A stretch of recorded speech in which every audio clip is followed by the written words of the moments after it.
Today's episode is going to answer the question, what do I do when I don't feel inspired?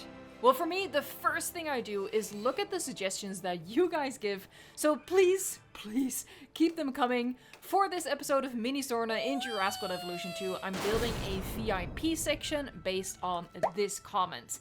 This video will be a speed build because, like I said, your girl was struggling a little bit, but I think it's something we all struggle with sometimes, maybe a lot of the times. So maybe by sharing how I tackled it, I can help get you out of a slump as well.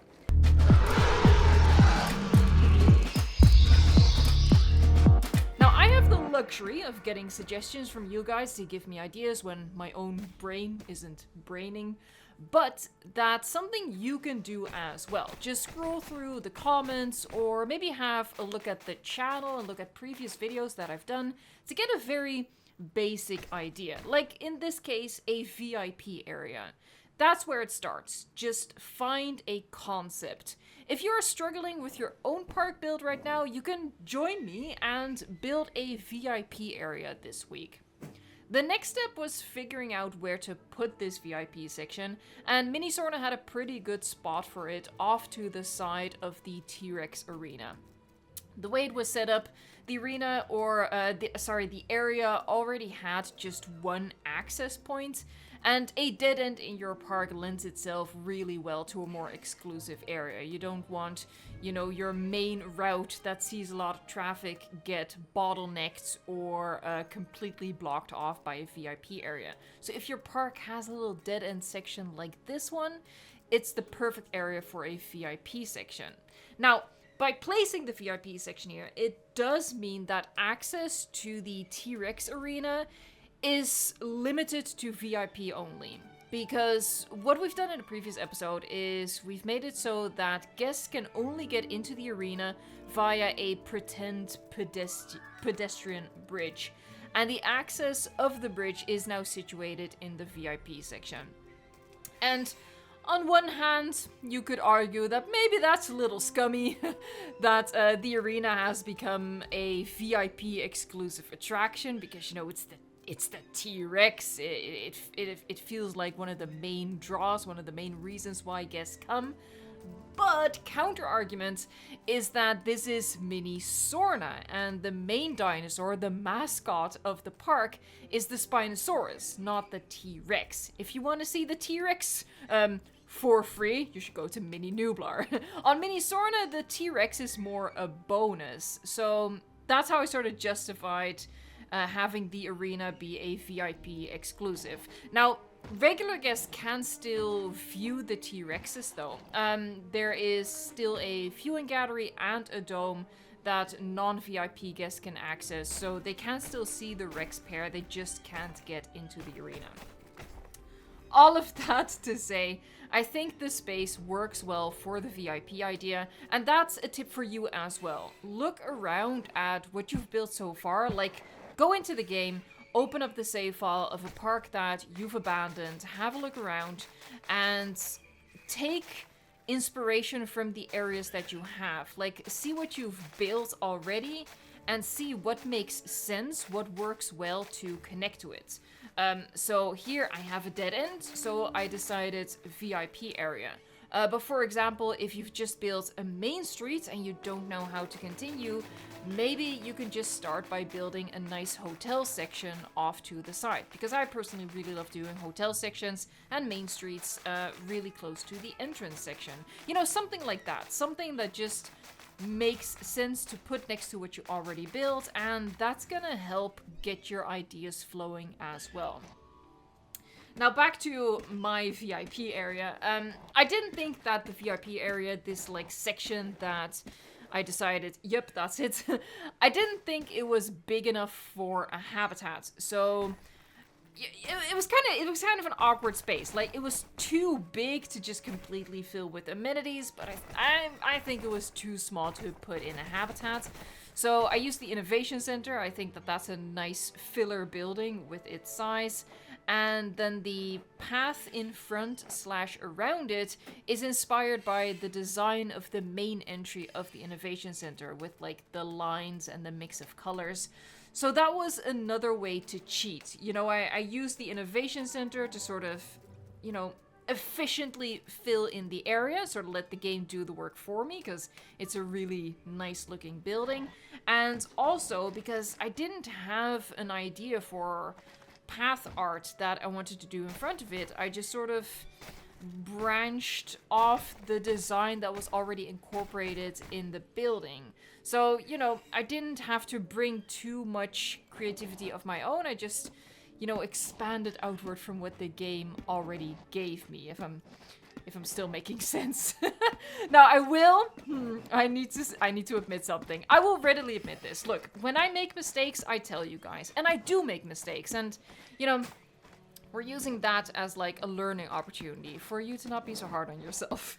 Because I too make many mistakes. And the mistake that I made with this one is that I had completely forgotten that we already have an innovation center on Mini Sorna. Like, way back at the start of this series, in the very first episode, which is now 12 weeks ago, I already added an innovation center. But I'll forgive myself, it was so long ago. And honestly, it's literally like the two innovation centers that the park has now. They're on the opposite ends of the island, so I don't think it's too bad that there's two. You know, they're not. It's not gonna be in your face that there's two of them.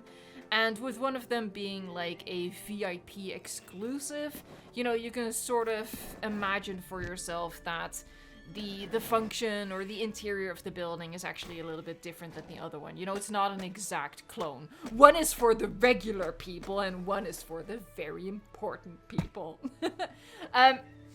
Another thing that you might want to try out if you don't feel inspired is to stick to your basics. I think after 2.5 years, we all have certain things that we always do, kind of like a failsafe.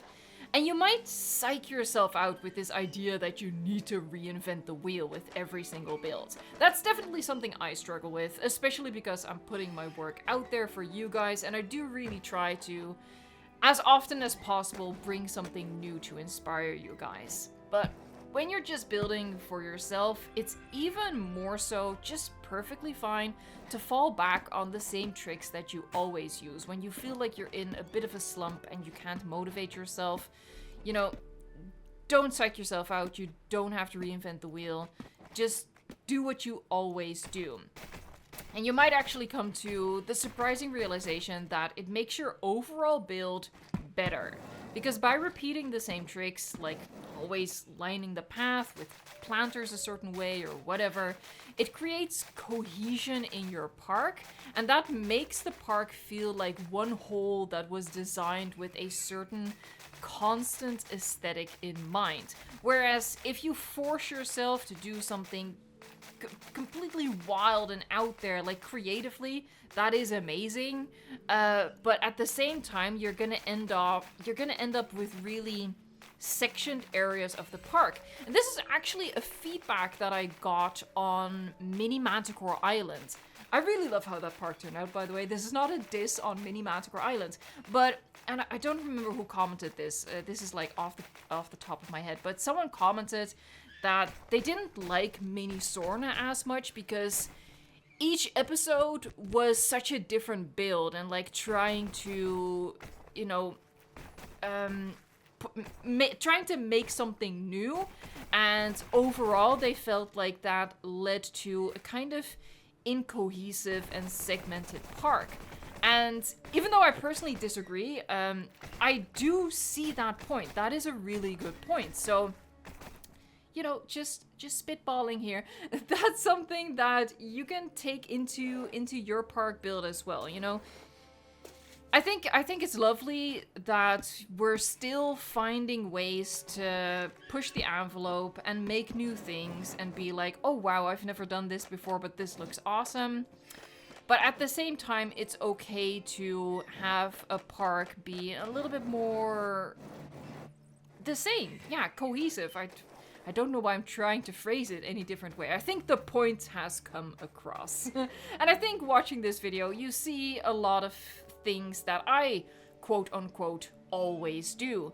But I don't necessarily think that's a bad thing, because even though I was totally uninspired going into this building episode this week, I ended up really liking the end result. Even though there's nothing like super special here or anything. I'm just gonna come out and say it. There's nothing groundbreaking here. But I really liked how the build itself looked and how it connected to the T-Rex arena that was already there. So, you know, even though I went into this feeling like, oh, I have nothing to give right now. Once I started going, like giving myself the green light to just do some standard things, I felt like the ball really started to roll and I was really having a good time with the build. And again, I came to the conclusion at the end that I also really liked how it shaped up. And that also made me realize that that's something I wanted to share with you guys, because I do get so many comments from people saying that they've given up on their parks, they just don't have any ideas, they can't motivate themselves. And I think that's understandable, especially with the game being over 2.5 years old, and it is quite limited, let's be honest. But if you can just get yourself back into the game with a simple idea, and maybe a somewhat formulaic build, like a formulaic execution of the idea, I think you can get back into the creativity, like the flow of creativity. Because by the end of this, I wanted to keep building, but I had to cut myself off so this video would come out in time. But yeah, my advice is go back to the park that you're stuck on, that you've given up on maybe, find a weird little nook that works, and build a VIP section, or maybe something else. But you know, the challenge of the week, I suppose, or the inspiration of the week is build a VIP section and see how it goes. And I think that, just like me, you'll be pleasantly surprised. Now, I don't want you to worry about me running out of ideas. It's just that I've had a super busy week and all of my mental energy has gone someplace else. And from my perspective, creativity on like a day-to-day or weekly basis is a finite resource. And I've inadvertently been using it elsewhere. So I depleted my well for this week, but I still have a lot of ideas for videos and builds that I want to share with you guys and that I will be sharing with you guys, so no panic quite yet.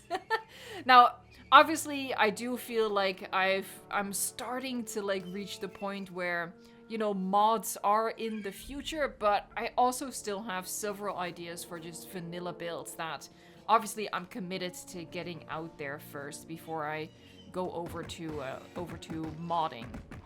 Now, as Pass Evo continues along her merry way building, I might as well tease one of the upcoming much requested videos, which is not a build, but it is a much requested video, and that is an updated ranking of all species in the game.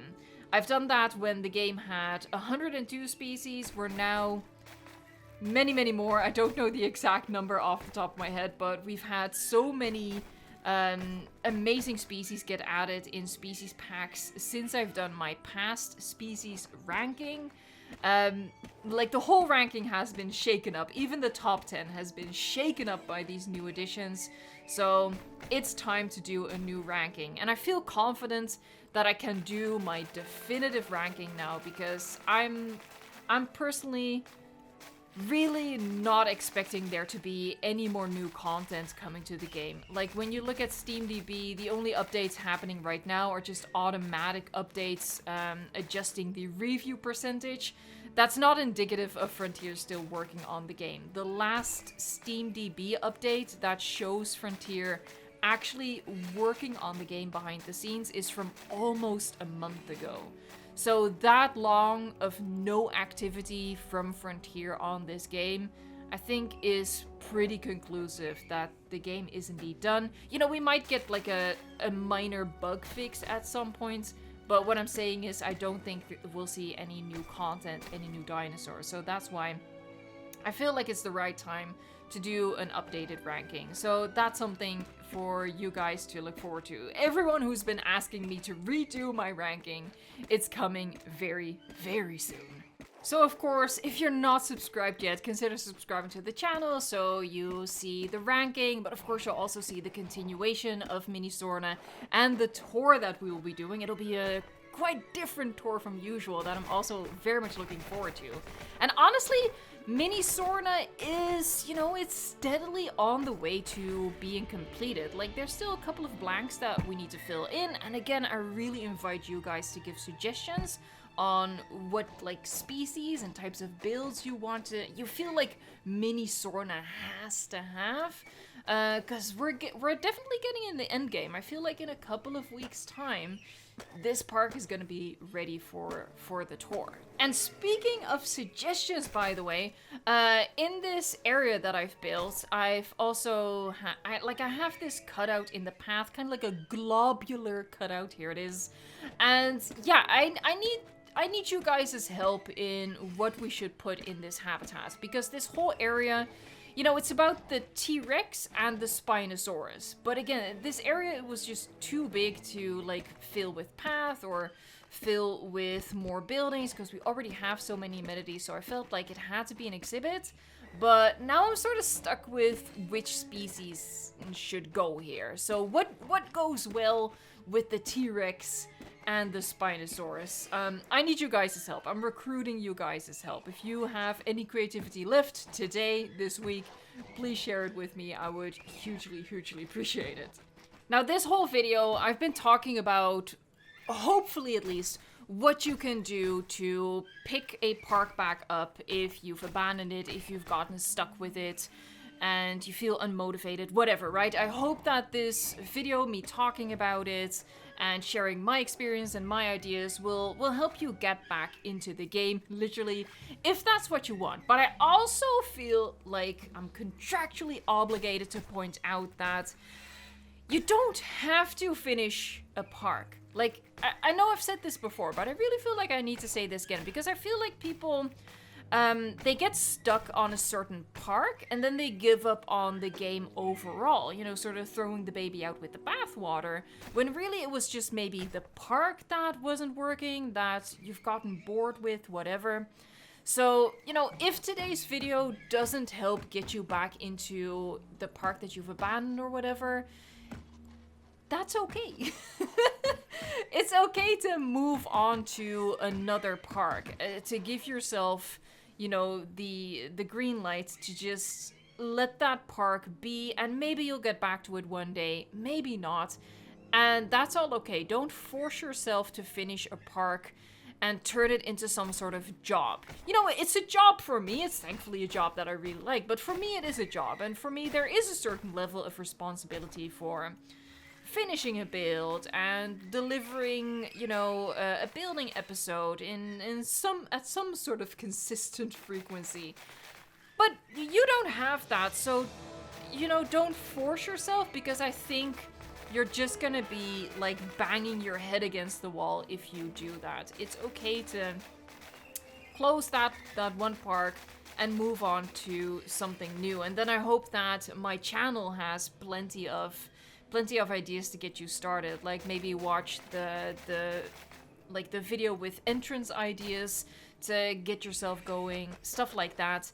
And another tip that I want to give you, if there's been like this park build, this massive park that you had planned that completely depleted your creativity and your motivation, and you feel like uninstalling the game, you know, instead of trying to finish that park, or instead of trying to tackle the next huge build, just build something small. Build a mini park. That's one of my favorite things to do. At the end here, I want to show you what I've created. So obviously we already had the arena, but now I've added the Spinosaurus habitat and our little globular habitat at the very end.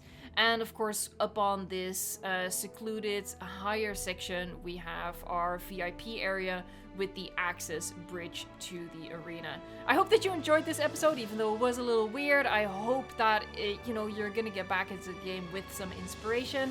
And of course, I hope that you'll be back here next time. Thank you so much for watching, liking, subscribing, and until next time, enjoy the game.